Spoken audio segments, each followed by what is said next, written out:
Hello, gentlemen. Welcome What back. It's up? Confidently Wrong. How are you guys doing? Brian, that is a Hey. nice plant you've got behind you. It's You like this plant? like a dinosaur plant, or like a plant I would expect to see in the Jurassic period or something. It provides me shade from all the UV rays that enter this sunny room I'm in. Is it UVA or UVB rays that you're really concerned about here?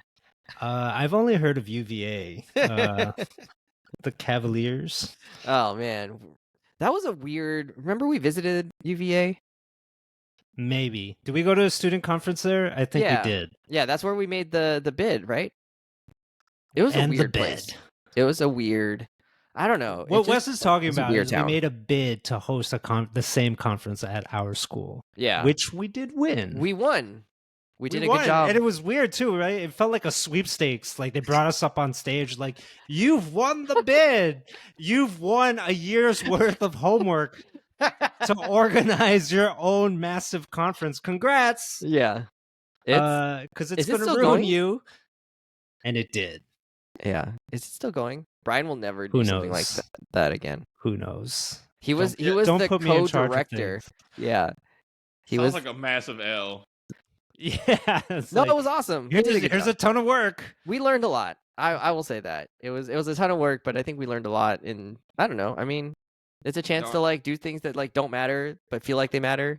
Don't got fail at them or not fail at them. I don't. It's good. It's low stakes.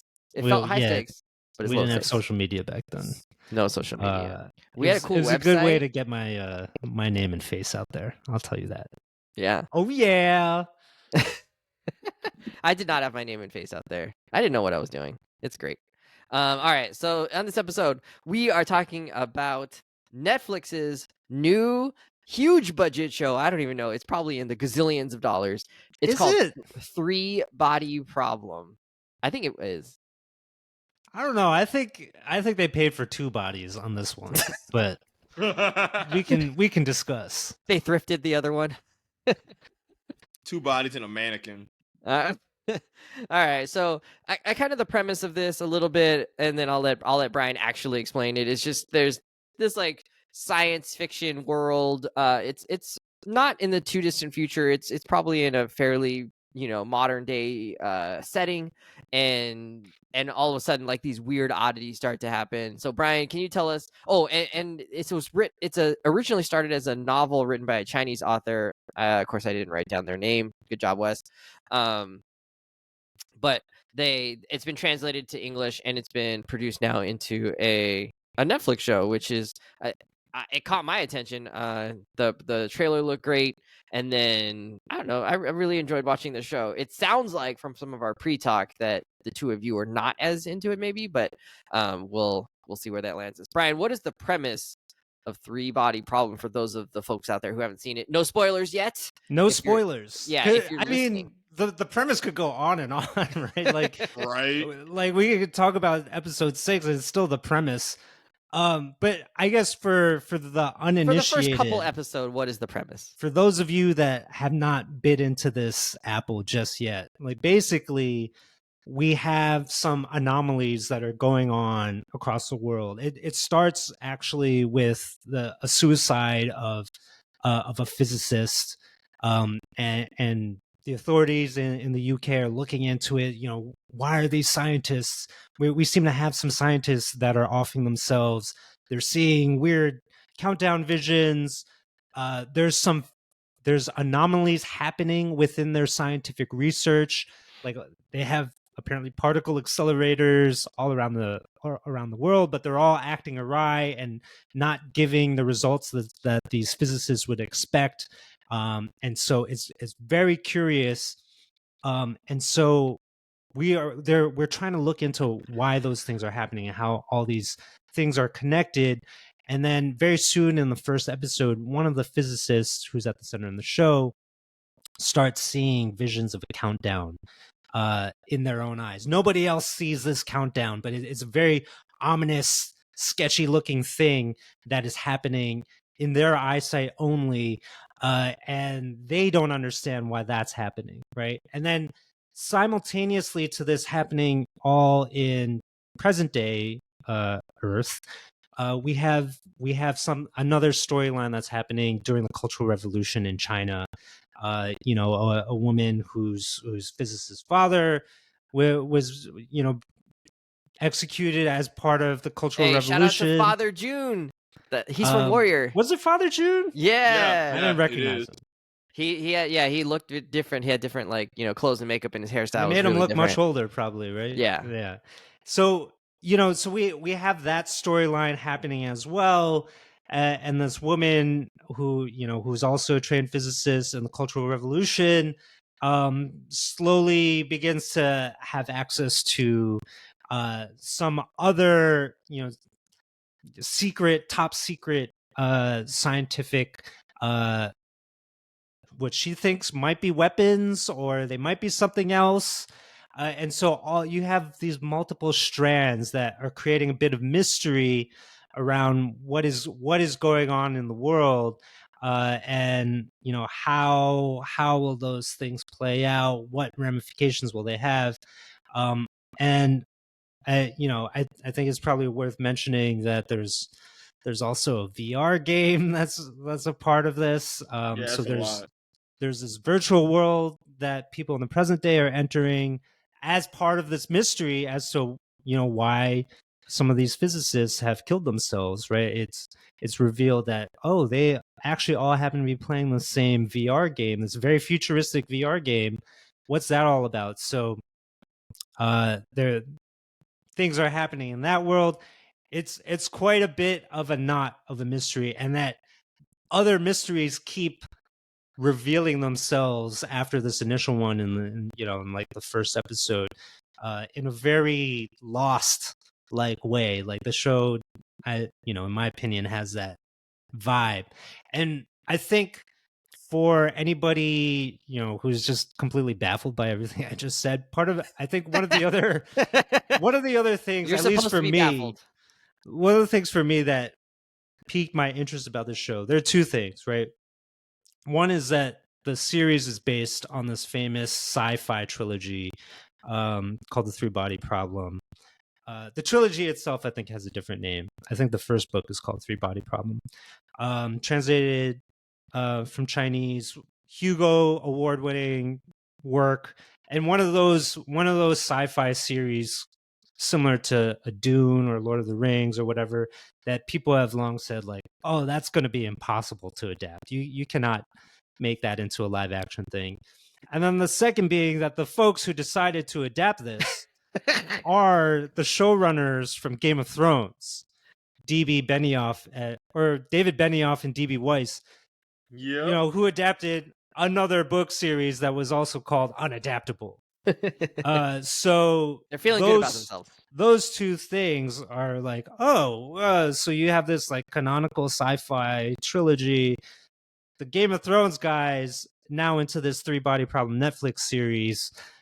I want to watch that, and so that, to me, that was the thing that drew me into the show. Yeah, we know they know how to make good television. Mm-hmm. That's not a question. And some of the they they don't know how to finish good television, but they know how to make some good television. Well, that's part of that. Go hand in hand, player. Well, we're not at the end yet, so it's okay. And they actually pull in some old friends. We see what is the guy who plays the junk food tycoon? We have Samuel Tarly. Oh yeah. And then Lord Sir Liam Cunningham. Yeah, Sir Davos. The Onion Knight shows the up. Smuggler. Yeah. I don't know if there's anybody else who showed up from Game of Thrones, but good times. We also have Benedict Wong, who the Sorcerer Supreme, does awesome stuff in the show. Who really good. Who has a great British accent? Is he actually British? No, he's British. He's British. He's like he's kind of hard to understand to me sometimes in the MCU, but in this, he's like phenomenal. He's British. He just has a lot of. I really liked what he did in the show. Voice. He's just like so funny to me. Like he's just like so flippant, just like meh.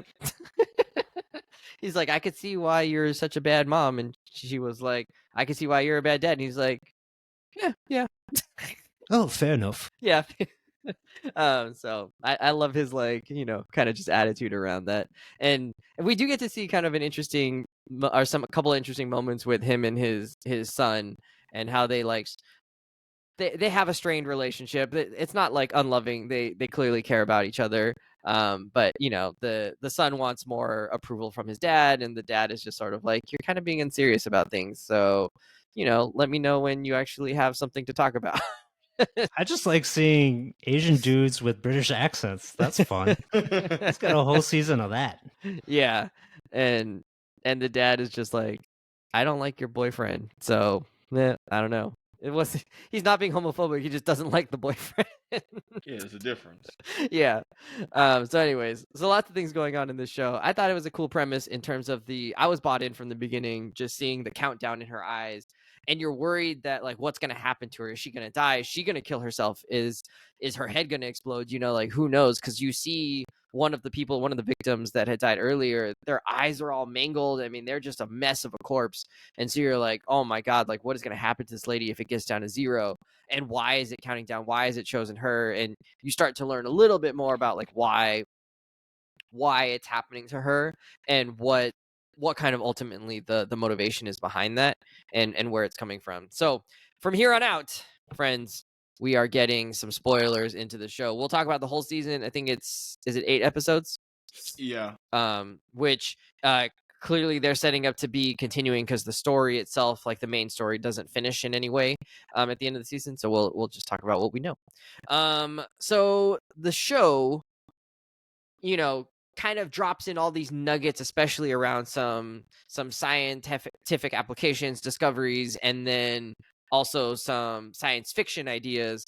How did you feel, or how did you enjoy kind of having all of these like cool, fun science pieces be part of the show? Sav, did you enjoy that, or were you kind of like, it's fine, but like they could have done that a different way?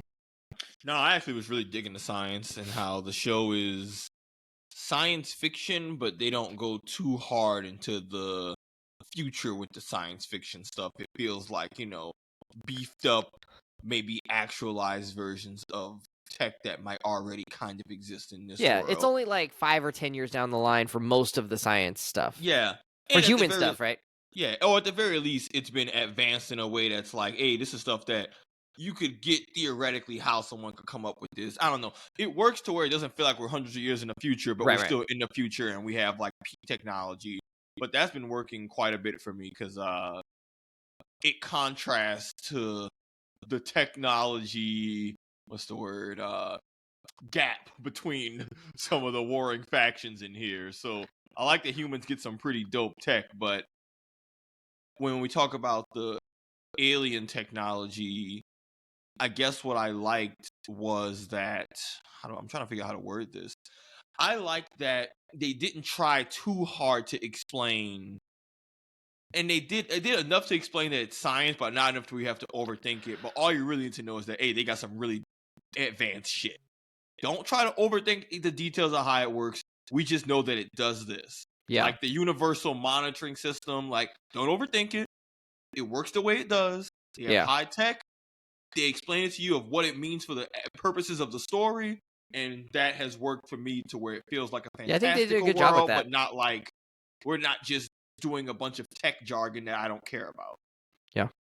Yeah, I think this could be guilty with a show like this. Could be guilty of just spamming nerd terms at you. And he's like, dude, I'm not a physicist. I don't care. Dumb it down for me. In English, damn it.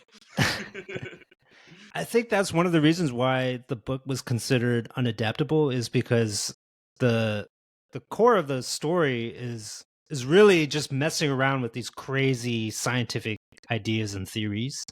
And the show, at least, does a good job of helping us understand some of those theories and how they play out in the story world. So, like just the idea that there's this all-seeing computer, but that they describe it as this Savon that is a type of particle that's able to like fold in on itself. So it can be actually like quite massive, even though it's tiny and imperceivable to the human eye. I like, that's just a crazy idea. Where the Santi come from, the alien race that we're talking about, existing in a universe that has 3 suns. And like I can't explain to you like what that means planetary wise, but just like also very very cool idea. Like, oh yeah, we know like in layman's terms, like there's that's a gravity problem, right? There's, you have intense gravity from 3 different suns. Like, how, what kind of ramifications are those going to have? That's a great theory, or a scientific theory, just to like mess around with your head and try to wrestle with. And so like, to me, like that is some of the crazy interesting stuff that's happening throughout the series. And then yeah, like the nanofibers, right? We got a ton of that stuff happening all throughout. Yeah, I thought they did a really good job kind of unveiling some of the things, and the unveiling would kind of explain some of the previous things that had happened. So uh, it was like cool because you could ask a question like, "Whoa, how did that happen?" or "Why is it happening?" And then later on, you would find out like this is how it's happening, or this is why it's happening. And I think that was all like really well explained. I mean, I think the biggest one would be like, how did they make the universe wink? Right? Yeah, the night The sky. yeah, the Mhm. Santi basically turn off the stars, and everybody on Earth can see that the stars are not there, and it's like, what? And they kind of make it blink, and like they do all these like effects with it, and it's almost as if someone put like a blanket over the Earth, and so you can no longer see the stars. And people are like, well, did the stars disappear? Are we in a simulation? Like there's all these like theories or ideas around it, and it turns out that because of the Savon, right, they're able to sort of change our perception, or it's able to like unfold in a certain way that pulls in like other dimensional, like not dimensions in terms of like portals, but like dimensions that of planes of existence. So I don't know. I enjoyed the way that they use the science, and then I think it's also cool that like most of the characters are scientists or have a background in science, and then the Lei Li Wenjie, what was her name? The mom, the one who was the first scientist in China that we kind of meet. Let's just call her the mom. Yeah, the mom. And she ends up being someone who goes through a lot of hard times, and she sees the sort of hopelessness of humanity in China, right, in her community at the time, and from her experience, she thinks that humanity has gone off the deep end and is no longer redeemable, and she Mhm. basically invites the Santi to come and help conquer our planet in some way, and she thinks like it can't be any worse, like we're already doing that to ourselves and there's tons of misery. Maybe you will do a better job and we won't be so miserable along the way. I don't know She that they opened the door to the Viltrumites. Yeah, I don't know that they really explained that so well. Like, why would she want her people to be conquered, or I mean, like I thought they explained it perfectly fine. yeah, I'm just saying, like, as someone who's like a scientist, like, you would sort of also understand, like, this is like, like you're asking because of the death of your father, you're asking for everybody on Earth to be like either what is it called when you're like subjected, or you're like the subjugation, right?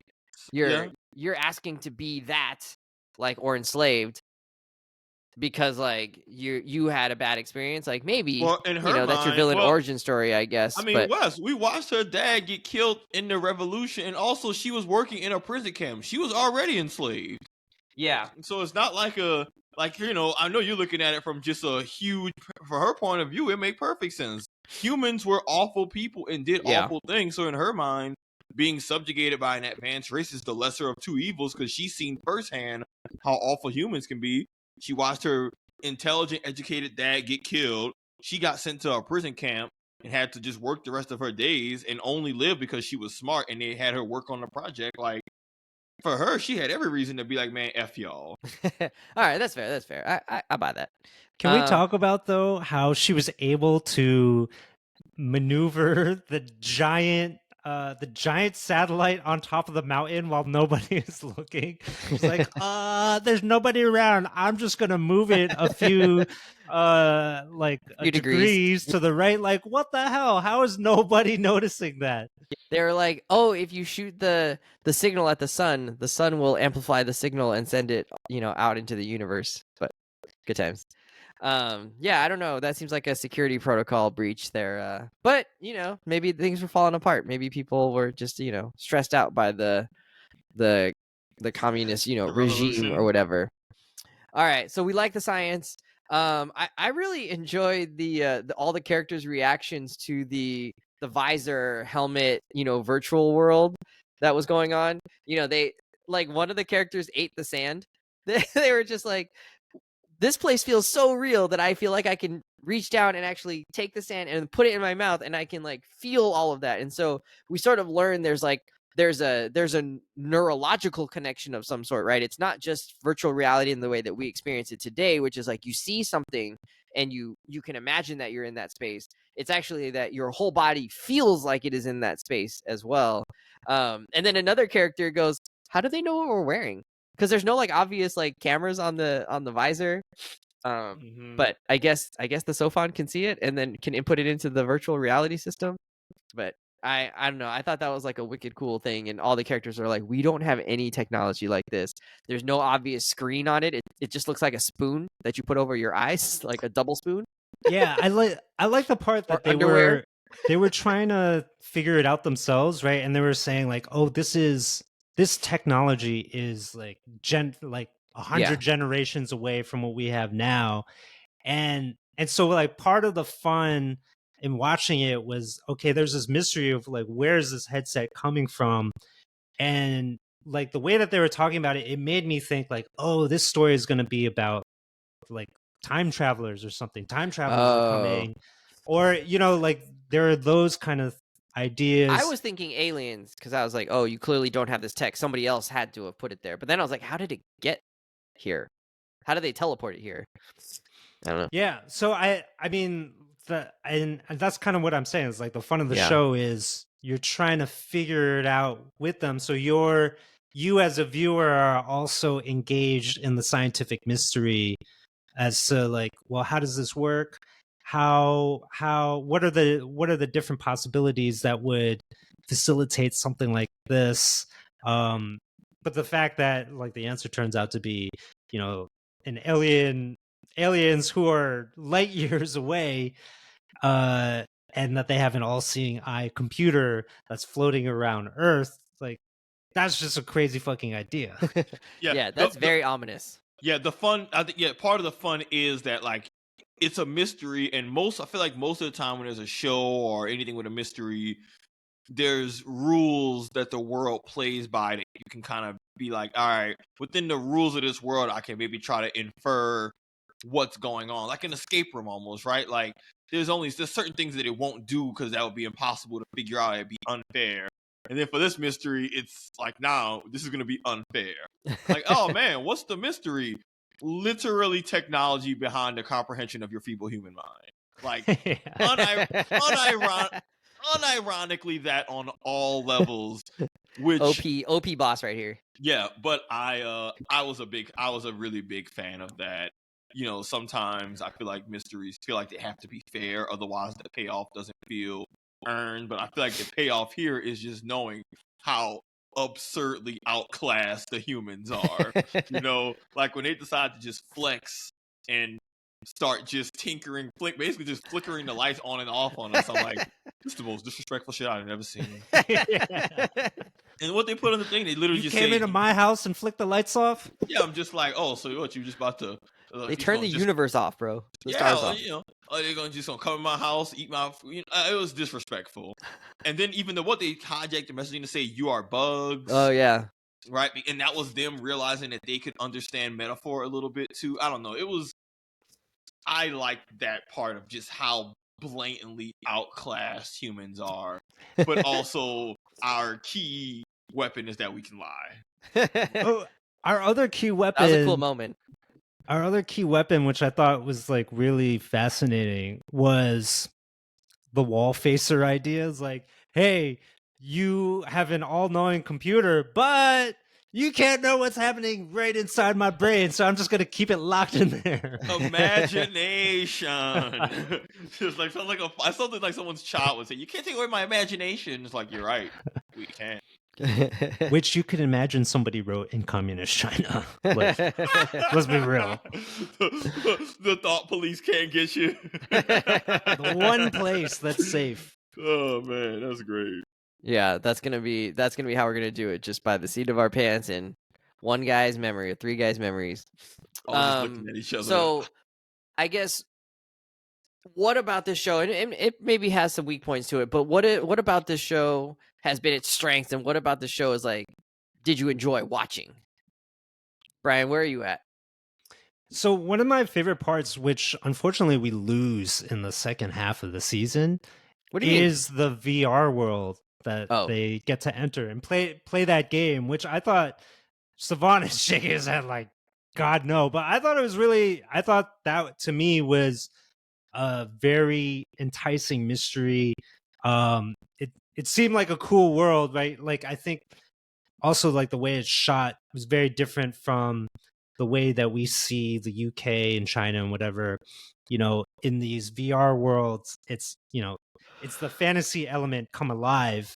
And, the fact that, we have Samuel Tarly and what is the name of the other physicist? Jin Chung. Yeah. Jin is like, they're trying to figure out how to play that game. They keep dying. There's a little girl that keeps recurring through every playthrough of the game. And, to me, that was just a very cool imaginative thing to take in.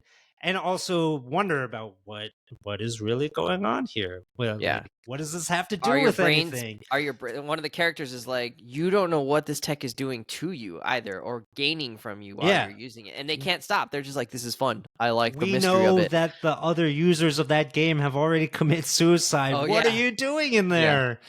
And so the stakes felt pretty high to enter those worlds. And I think that's actually like one of the areas where, we know from Game of Thrones, these guys know how to create these fantasy worlds in a fun way. And, that was very much evidence of that. Yeah, the helmet still had me confused though, because why would the other people who played the game kill themselves? Did they like figure out the game, get the invitation, say no? Maybe. And then old girl comes and kills them? Well, the original scientist we see that jumps into the radioactive pit or whatever, I think we learned that she actually kills herself more because of her mother's lying and her mother's like complete betrayal of the human race. She figured that out in the beginning, that her mom was the leader of like that cult organization. I think she figures that out, and so that's why she's like, what about God? Because she knows her mom is talking to God, which in this case is the Santi, not actual like Judeo-Christian God. Okay. And she's just like, this is an impossible What about the others thing. who killed themselves? Like, was that like, I'm Brian, you and I talked about this in the pre-show. Maybe Tatiana killed them too. Yeah, it's like, super unclear. Yeah, because like really, it seems more like the countdown that you can't turn off in your own eyes is more of a driver for people wanting to commit suicide, that's true. Which I could imagine. Right. So that's just them gaslighting the scientists into literally losing their minds. That's a part of the destabilization plan.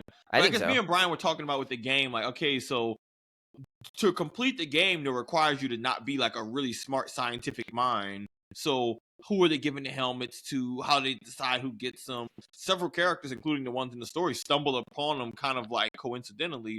But also, is that a part of the aliens' plan? Because they clearly have this level of info to see what's going on, that they could coordinate stuff. That part was a little unclear to me, and I think that's what made me very turned off by the entire VR subplot of the story, because I get that it's them trying to explain what the aliens' motive is, because that's the whole point is the whole solution is they have to leave, right? You get it. Let's recruit you. Like, that makes sense. But I don't know. I just had questions. Weren't they looking for people who could help them? I guess. I don't know. I might have missed that portion. Yeah. It really is. They weren't looking for people who were gonna hurt them. Like the people who committed suicide. Yeah, but the people who committed suicide, they would give them the countdown. They were like, your didn't have the research, VR game. your But research is some going of to them harm did. us. Right. Benedict What? Wong shows that one of the scientists who killed themselves did have the VR set. Oh, but maybe yeah, maybe they made it look like a suicide. I don't know. But like the guy who wrote all the countdown on the wall, I think now that I'm thinking about it, he was probably a suicide, right? Like he was going crazy. Yeah, Mhm. but He he took out also his had own the helmet. eyes, that kind of thing, right? Right. But I do think it's unclear, like, why are the Santi recruiting physicists and why are they killing others? Which doesn't make a ton of sense. Like we don't really understand I their see. motivations. I knew who they were killing. They were Yeah. killing people whose research would end up being pivotal Useful to to- advancing our Yeah, technology yeah. against them. Yeah, because they're But yeah, literally I don't know. gaslighting them into insanity. Like that's why the Yeah. timer's there to just freak them out so that they can't. Right. Like that part made perfect sense of why they made the scientists go crazy. Yeah. It was just there's the helmet, but the helmet requires you to be way too smart for it to just be something that a Joe Schmo, like, even me and Brian, we're talking to Brian, right? Like we said, even if all three of us had the helmet and we Right. knew what the objective We wouldn't have was, been able to solve it. we Yeah. don't have the astrophysicist skills to even be able to figure it out and get recruited. So like, are they recruiting some scientists, driving others insane, a little bit of both? That part confused me a little bit, but I also fully acknowledge that maybe they answer that question down the line, and like, Yeah. it's still 2 more books. But Well, that's the part maybe that I the was scientists they're recruiting, maybe their research wouldn't have led to An advancements. impact on Yeah, Yeah. maybe. But then we talked about how some of them were suicidal and went insane and had the helmet, and so it's Okay. like, are you trying to drive them insane? Are you trying to recruit them? These seem like 2 mutually exclusive concepts, right? Gotcha. now. Gotcha. I think that's fair. I didn't pay attention to that. I didn't bump on that, so I I mean, don't maybe know that it I was. could have missed a detail. I'm gonna have to rewatch Yeah. it because I'm like, this isn't me trying to be a smartass. I'm legitimately confused. No, I mean, I think that might be right. I think it may have just been something that they sort of didn't fully address because it was like, well, it's kind of a small piece, and like you said, the helmet ends up being a way also to have us understand what the Santi are about and why they're coming, and why they're running from their home world is important for us to understand. As Mhm. like they're not a race who is dead set on like obliterating us. They're a race that is trying to find a home, and because we reached out to them, they were like, okay, we'll come. This is a 2 birds 1 stone thing. We need a new home, and you need someone to conquer you. So we'll make that deal. It's a win-win for everybody. Though the mom was warned at first not to respond. Yeah. So And so that's not really all the Santi are uncertain together. too. Yeah, that's a mystery. Mhm. Yeah. So they're coming. It's unclear if they were intended to just like completely like destroy Earth, if they're going to take all of it over, if they were hoping to live in harmony with us. That part is unclear until a little bit later when Mike Evans, who's played by Jonathan Pryce, I think that's his name. Mhm. Famous actor. He Also from Game of Thrones. Yeah, he was Game of Thrones. Yeah, what was that other show I was talking about? Slow Horses. He's in Slow Horses too. And Pirates of the Caribbean. He is all also over. well known for doing Yellowface in the original production of Miss Saigon. Good But- job. Good job. Oh wow. Yeah. He's lucky canceling doesn't go Didn't back exist that back far. then. Yeah. Statute of limitations. So have you enjoyed, Sav, how like there's sort of 3 different settings going on, and we've got sort of like the modern world with the scientists, with the buddy, the group of friends, and then we have the flashbacks to the 70s and 80s basically, or 60s and 70s with Lee Wen-jae as she's calling, going through her suffering and then calling the aliens here. And then we also have the setting of the virtual world where we get to see different characters struggle with like, how do you solve these problems? And then later on in the second half of the season, we really just mostly stay in the modern times for the most part. And we get some flashbacks as well to China. Cause like you said, the VR world goes away. I liked everything but the virtual world. Okay. It just didn't land with me. I think don't that's know. fair. It felt distracting. The characters having the little old school, ancient dynasties type clothing. I was just like, eh. It just felt like some weird Assassin's Creed shit tacked on to what is an existential alien invasion story. And I get the goal that they were trying to make of this is their motives. I said that before, but I just think the execution and whatnot, it just didn't land. I feel Felt like clunky. some of that makes sense in that the Sofons would have seen our current day video games and our adventure games and been like, this is something that people are used to kind of seeing and fitting into, and so it'll help them give context or relate to this without having to really just be like a dry, boring game. They were like, just the this will be lack of something that they'll relate to. They know what Yeah. an adventure game is. The lack of explanation over just like who Nerds. gets the Yeah. helmet is really the big thing for me. I was like, all right, so Fair y'all enough. just mailing these out. Oh, there's no real explanation, but it's really important for y'all's whole like cult thing. He lost me a little bit. Didn't ruin it, but I definitely found myself like sighing when somebody put the helmet on. All right, so we're getting into some bigger spoilers now. What were your thoughts on the Santi as an invading force? Like, how are you constructing this? Do you feel like they actually have, you know, a scary presence coming in? Brian, are they doing it for you as the villain? I mean, we're bugs to them, right? Yeah. So in a way, yes, and they also are able to, control how we perceive our entire world around us, and so that is some almighty powerful stuff right there. However, it turns out that their kryptonite are lies. Like, what you all are capable of lying? Oh my god! Like, our plans must change. Actually, that makes me think that the initial objectives of the Santiu are probably to commingle Yeah. with humans, right? Like they're kind of stoking the flames of Jonathan Price's cult. That cult is recruiting more members through the VR game. I think they're hoping that they'll be received friendly. Warmly. Yeah. Yeah. They're trying to prep the welcome party. Yeah. They want them to roll out the red carpet for them. And then they realize, oh no, these carpet rollers are deceitful. like they haven't even met Donald Trump yet. And they're like, oh my God, freaking out. So I guess we got to exterminate them instead and treat them as the bugs that they are. So I think that flip is kind of interesting. But the fact that they are 400 years away, that their light speed travel isn't all that fast, right? Like their technology is able to come to Earth, right? Like their Sophons are able to come to Earth. They're able to send communication to the Earth. But they're still a long ways away. I think that sort of mutes this looming threat.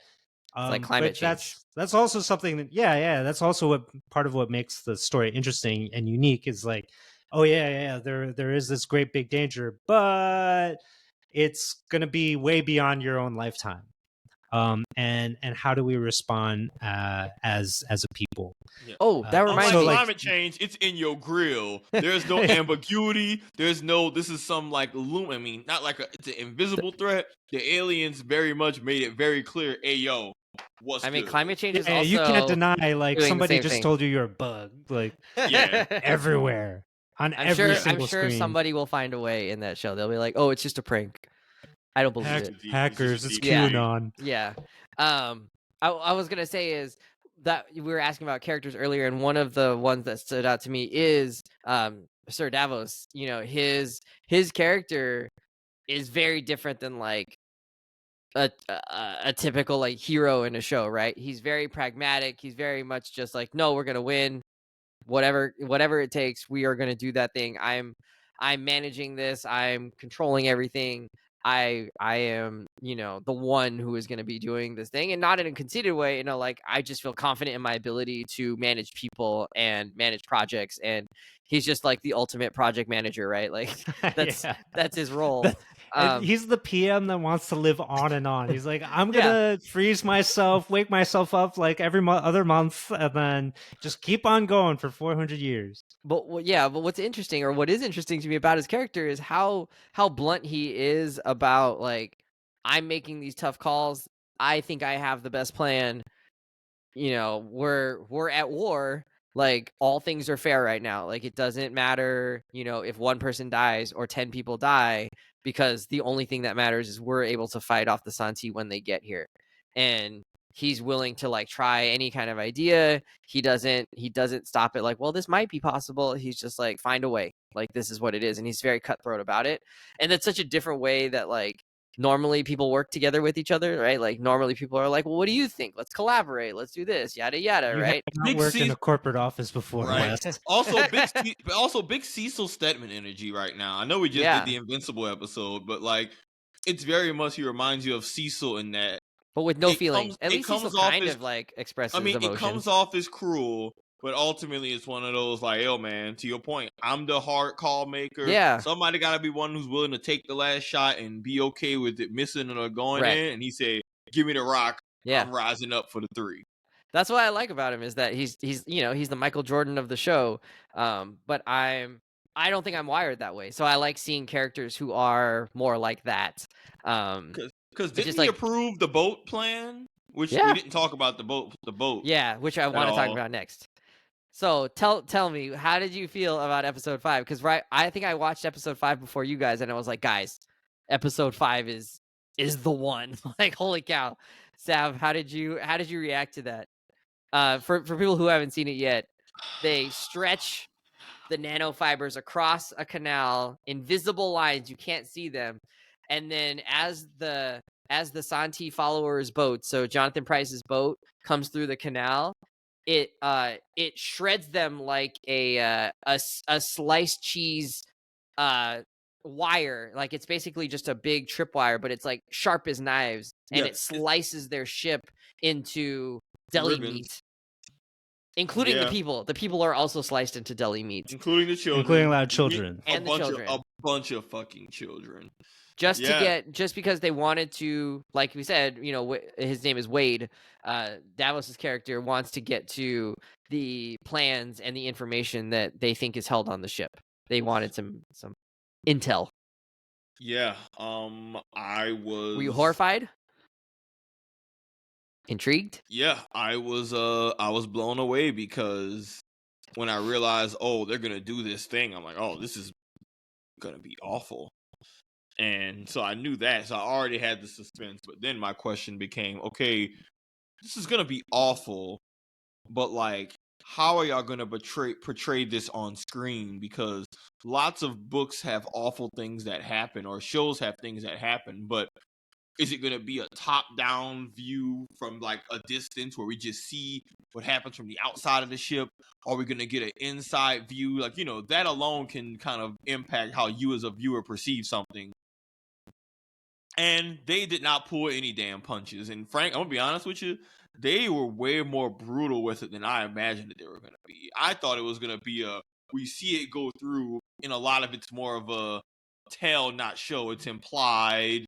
You can infer that this happened. Maybe you hear screaming, but they said, nah, B, we're gonna emphasize that there's a bunch of kids here at the thing playing. We're going to emphasize and straight up show people getting sliced in half. It's like that scene from that old horror movie, Ghost Ship, where the wire rips across the deck and it slices the people. It's like that, but ratcheted up to 10. Ratcheted up to 15. I was blown away. And then, man, they had way too much fun showing what that awful experience would be like from different angles. They showed it from a perspective of kids watching from the deck. They showed it from a perspective of people not knowing what's going on. They showed it from a perspective of people knowing what's going on, but not quite knowing what's going on. Knowing that people are slicing apart and dying, but not knowing what's happening because the fibers are invisible.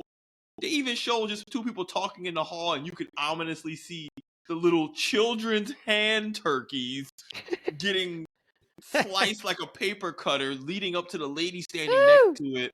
I've never been made so viscerally uncomfortable by something in a while, because it's a cult and that they portray humanity, but the fact that they're all just casually going about their day, have no idea what's happening, it's a mystery, they don't know what's happening, they're confused.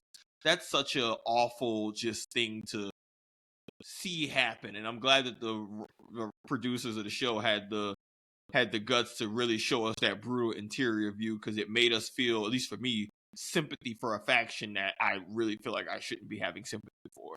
even beyond like the kids, I had instant sympathy, but even the regular folks, I was like, man, I know that they betray humanity and they're trying to get this info and it's meant to help save like the human race, but this is awful. Yeah. Can I throw a wet blanket on this though? Okay. Like, it was visually interesting, but all of that was just undercut by the ridiculousness of it. Like, they already said earlier in that episode, we need to get this, this batch of information, which is probably like in a book or a hard drive or something. We have no idea where it is on this giant oil tanker. That's why we can't go in guns blazing or anything like that, because we risk destroying it. So instead, we're going to get the whole ship? tiny nanofibers that we can't even see with our own eyes and slice this thing like a turkey at a deli. Because that's not going to destroy the thing that we're looking for? No, they established that the nanofibers aren't going to because of the way the nanofibers cut through stuff, if it's like a tech data thing, it won't damage it permanently. That was the specific reason. Did they say that? That makes no sense. That doesn't make any sense. How would a square brick hard drive withstand the turkey slicer? Like, the idea is that the line is so thin that yes, it gets cut, but it's so thin and nano that you could reattach it and be able to recover what's on it. That was the logic. God. The logic was that it's such a fine slice that for something inorganic like this with the tech, just put it back together. They can piece it back because it's so thin, like it was never cut. But did they know it was a hard drive that they were looking for? Yes, they knew it was a hard drive. I think they knew it was a hard drive. I don't know. Look, I'm just saying. That did feel weird that like that was the solution, but oh man, what a visual scene! Like I said, be sitting down when you watch that shit come apart. Otherwise, they delete everything, right? Wasn't that the fear? It's like if we try and do this any other way, we'll either completely destroy it or they'll have time to delete it if they know they're under attack. So something like that. A surprise attack. A science. It was a surprise attack. Surprise. We were all surprised. Slice. I loved it. All right. Yeah. You out of here? Quite uncomfortable. Yeah, I gotta bounce. All right. We'll talk to you later. We'll finish up. We got a couple more questions. Me and Sav will do it. Brian, make sure your file uploads, I guess. I don't know. Maybe you have to do it later. We'll see. Okay. So we now know by the end of the season how powerful the Santi are. Yep. Good God. What do we... what? I don't even know. Like, this just feels like it's just not even a fair fight at all. And that, like, the two plans, basically, one of them has failed. One of them was, let's send a probe to the fleet and have it gather information, which, like, I didn't even understand, like, how was Will, even if he was caught, how was he supposed to send information back to us that we could use? But whatever. And then that plan doesn't work out. That was the final piece of the last season or the last episode where we find out that it's unsuccessful. Yep. And then the other part is what we talked about, the wall facers. Their job is to make plans, but not tell anybody what the full plan is, just to like start executing things, and then people will do them no matter what. This feels like a very not good plan, but I like that there's a sliver of hope that because they can't read our minds and humanity is able to deceive, humanity is able to do these things that we normally think of as our weakness, could actually be our biggest strength here. Sav, I don't know. Do we stand a chance here? Because I say no. They're going to be obliterated. I mean, I feel like this is one of those, even if humans come out on top, it's going to be a Pyrrhic victory of like, yeah, you won, but at what cost? Okay. Like, that's how I see it. I don't see it as like humanity is taking a big, massive L, but even if they get a W, it's not going to be the W you want. It's not going to be the W you want. All right. We might get George W. Bush. That's what might end up happening. Like, you could win, but it's just like, but did you win? Yeah. Like, okay, look around you. Cool. We beat the aliens, but like, we lost ourselves in the process. Yeah, or they beat the brakes off us. So it's like, hey, look, okay, we're bruised and bloody. We're still worse off than we were before all of this. So I don't know, man. But there's still like multiple seasons. There's still multiple books left. Like, and just with how wild this ride has been this season, I just don't even know. I mean, it's gonna be more twists and turns. I just don't know what else they could possibly do. But I know it's gonna happen. So I don't know, man. But clearly there's some kind of thing with their whole hidden, keep it in your brain plan. I'm very Yeah. curious. It's like, all right, what's the end game with this shit? I like the We're harebrained throwing nature of stuff all at this the stuff. wall right now. Yeah. No, I like it too. I like the spaghetti, you know, just try it. Mhm. Shit, what do we got to lose? Like, these guys have a Savon that can like measure and understand everything we're doing and hear everything we're saying. Like, try something different, you know, like don't just keep doing the same things over. What about a guy who's just like chaotically just can command anything he wants to command, and we got to do it, or 3 people who can do that. All right.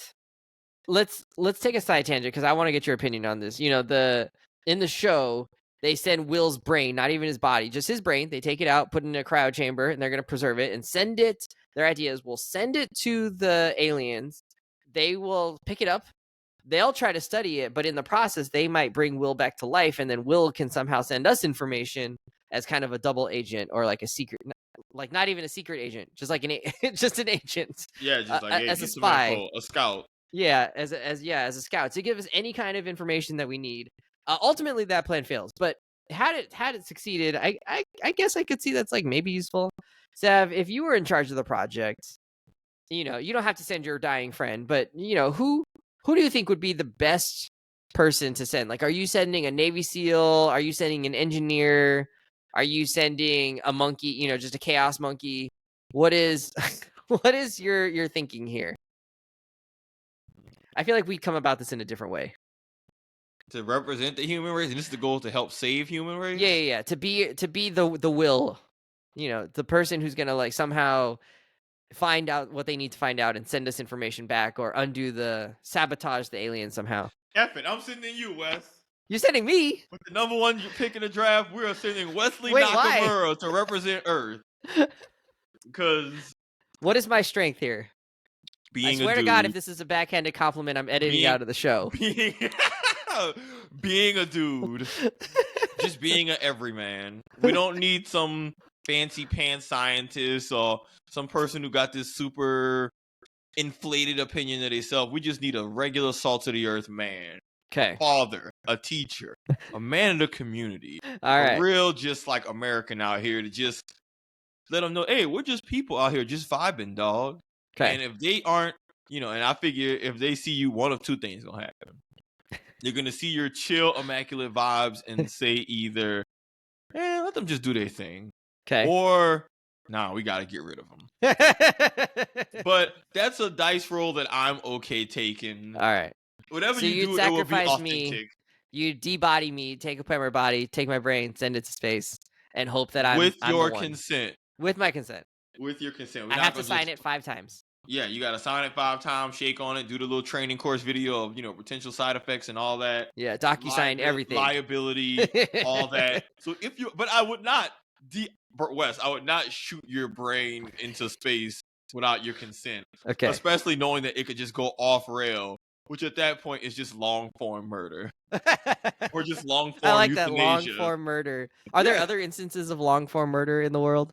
I mean, pretty much all the unethical stuff corporations have done. Okay. I would say that is environmental pretty much, racism. Yeah. You know what I'm saying? Firestone with those tires they had back in the day. You know, when the people had the infected baby formula, like, to me, that's the long form one. Okay. All right. That's true. Greed is at the heart of all of those stories, by the way. Yeah, they're trying to. All right. What about you? Who you shooting in space? Okay. I don't know if I should send someone cutthroat. Like, should I send, you know, like Lance Armstrong, who is just like, fuck it, like, I'm sending it, and like, this is, no one's gonna like touch me, motherfucker, like, you know, or like Die Hard's Bruce Willis. You know, should we send someone like that? Should we send someone who's more like of a diplomat? You know, like Dalai Lama. Fight the aliens? You think they're gonna fight them? Because if you I don't know, they're not gonna be able to fight them, especially if you're just a brain. Well, maybe they'll bring back their body, you know, and maybe their brain will be hooked up to wires, and their brain will figure out how to like fuck with them, you know, like, I don't know. Or should we send someone more like, you know, like peaceable, like Dalai Lama, you know, someone like that, Malala? Are, you know, are we sending the best of humanity to share the wisdom that they have found and to represent us well? You know, I don't know. I would kind of think that like I'd actually want someone who's just like more of a spy, like Mission Impossible Tom Cruise, or Fast and the Furious The Rock. Someone like that who's just like who You can just think want on their to feet. you just want to send a damn action hero's brain without the other parts of the body that lets them be an action hero. Right. Well, once they get there, They're not they'll gonna grow just their give. body. They're not gonna They just give said Rock they could a grow a prime. body. They're not gonna just give The Rock a prime The Rock body and say, "All right, man, like what's up?" Well, maybe that's better. I don't know if he Our needs a huge potential hulking body invaders. in the middle of space. Like we don't even know what the Santi look like. Maybe Good they're Lord, not. Wes. Maybe they're very small, like energy. Maybe they're not even humanoid. Or even maybe they don't even have like organic bodies. Maybe they're made of plasma or energy or something like that. So maybe they don't even. Maybe the Rock doesn't even need his body. He just needs some way to get around. So who you subterfuge. sending, bro? I feel like I would, go back in time, and I would get like King Arthur, from King Arthur and the fairy tale days, because it seems like this guy, he could create alliances as he did with his Knights of the Round Table. He would think out the problem and not just rush in. He seems like he has all the tools. So I'm sending King Arthur. Unfortunately, I couldn't send his knights with him because I think that would be helpful, but I would send King Arthur. If I couldn't send King Arthur, Oprah would find a way. She'd take over. How do you feel about that? Wes, I'm changing. I don't want King Arthur. I want Oprah. good God. Oprah like effing built doom herself me. up from, You're gonna like effing from doom her college humanity. days, a small little radio show or whatever, and You're then gonna doom us. she became a Listeners, Wes is going to doom us. she would put the fate of humanity. I would trust her. With the 5% chance that she had, or it's actually like a 0.05% chance that she had, she would maximize that 0.05% chance. Tell me I'm wrong. She would do everything in her power, and she would come up with great ideas and be able to communicate well. I'm not going to say that on the record. She would tap into whatever the Santi want and understand what it was that they needed and be able to provide it for them without them having to crush humanity, I think. Or she would help them find their feelings and get in touch with themselves. I'm not saying that on the record, but if that's how you feel, that's how you feel. I'm not going to... I like her chances better than my chances, I'll tell you that. I would rather roll the dice on you than on that. I don't. All right. Well, I think that's it. What I'll say this: would you recommend that people watch it? Because you were a little bit like lukewarm on it. I don't think you think it's a 10 out of 10. I explicitly didn't like the virtual reality helmet sequences, but should people watch it? I think the scope of the story, if you're into like sci-fi alien invasion type stories, it's still really good. I think it's worth watching. So qualifiers. It's a good show. It's worth watching. If you're into the genre, it's worth watching. I think if you're not into the genre, it might be harder for you to immediately just get into. But like, I don't think Jen would be into it. But if you're into just mysteries and thrillers and with some science fiction elements, this is a really good show. I just had specific things I didn't like, but that's less. I was more like that was less about the larger scope of the story, more so just certain ways to execute things. All right, but I think it's a good better show. Or worse, or like, did you enjoy it more than True Detective season 4? Yeah. Did you enjoy it more than Invincible season 2? Not even a little bit. No. Okay. Invincible's just better, but that's because that's a genre thing. Yeah. True Detective just like fumbled the bag and just dropped the ball. I don't think this show dropped the ball. It's just certain things are just not appealing to me, but that's different than something I thought was just bad. Okay. All right, friends. You should watch it though. At confidently_pod. Sav says watch it. I say watch it. I think it's good. I don't think it's for everybody, but I think a lot of people will enjoy it. The way that they unfolded the mystery, unraveled the mystery of how things were going, and then once the mystery is no longer a mystery, how you then deal with like, okay, well now what do we do once the aliens are here? I guess this is spoilers, so people have already seen it if they're listening to this part of the show. But if you haven't, I think it's worth watching. The way they build it out is pretty cool, and and it never feels like, oh man, like I totally knew what was happening, or I totally have no idea where that came from. A lot of things feel like they were built up, and the show is well put together like that. So uh, we'll be back next time. I didn't do my homework, so I don't actually know what we're talking about next time. We'll put it on socials. So, friends, we're out of here. Have a good one. Bye. Later.